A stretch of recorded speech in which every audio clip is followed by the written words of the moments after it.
പശ്ചിമേഷ്യയിൽ ഇസ്രായേലും ഇറാനും തമ്മിലുള്ള സംഘർഷം കനത്തു വരികയും അന്തരീക്ഷം വളരെ അപകടകരമായ വിധത്തിൽ സങ്കീർണമാവുകയും ചെയ്യുന്നതോടെ ലോകം ഉത്തരത്തിനായി കാത്തിരിക്കുന്ന ചില ചോദ്യങ്ങളുണ്ട്. ഒന്ന്, ഇറാന്റെ പരമോന്നത നേതാവായ അയോത്തുള്ള ഖമനിയെ വധിക്കുക എന്ന ബുദ്ധിശൂന്യതയ്ക്ക് ഇസ്രായേൽ തയ്യാറാവുമോ? രണ്ട്, ഇനിയുള്ള ദിവസങ്ങളിൽ ഈ സംഘർഷത്തിൽ അമേരിക്ക എടുക്കുന്ന നിലപാട് എന്തായിരിക്കും? മൂന്ന്, യുദ്ധം നീണ്ടുപോവുകയും ഇസ്രായേൽ ആണവായുധം പരീക്ഷിക്കുകയും ചെയ്താൽ ഇസ്രായേലിനെതിരെ ആണവായുധം ഉപയോഗിക്കുന്നതിന് പാകിസ്ഥാൻ തയ്യാറാവുമോ? ഈ മൂന്ന് ചോദ്യങ്ങൾ ഇന്നത്തെ സാഹചര്യത്തിൽ വളരെ പ്രധാനപ്പെട്ടതാണ്. സംഘർഷത്തിന്റെ മൂന്നാം ദിവസമായ ഞായറാഴ്ചയും ഇരു രാജ്യങ്ങളും തമ്മിൽ കനത്ത പോരാട്ടം, മിസൈലുകള്, ഡ്രോണുകള് ഇവയൊക്കെ ഉപയോഗിച്ചുള്ള വലിയ പോരാട്ടമാണ് നടന്നത്. തിങ്കളാഴ്ച രാവിലെ പോലും ഇസ്രായേൽ തലസ്ഥാനമായ ടെൽ അവീവിന്റെ ആകാശത്ത് വലിയ സ്ഫോടനങ്ങൾ കേട്ടുവെന്ന് റിപ്പോർട്ടുകളുണ്ട്.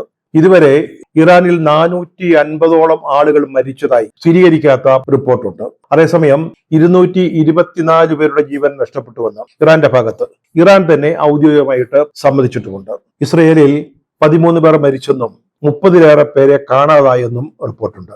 ഇസ്രയേലിൽ ടെൽ അവീവ്, ജാഫ എന്നീ നഗരങ്ങളാണ് ഇറാന്റെ മിസൈൽ ആക്രമണത്തിന് വിധേയമായത് അല്ലെങ്കിൽ ഇരയായത്. ജാഫയിൽ ഹൂതികളുടെ മിസൈലുകളും പതിച്ചതായി റിപ്പോർട്ടുണ്ട്.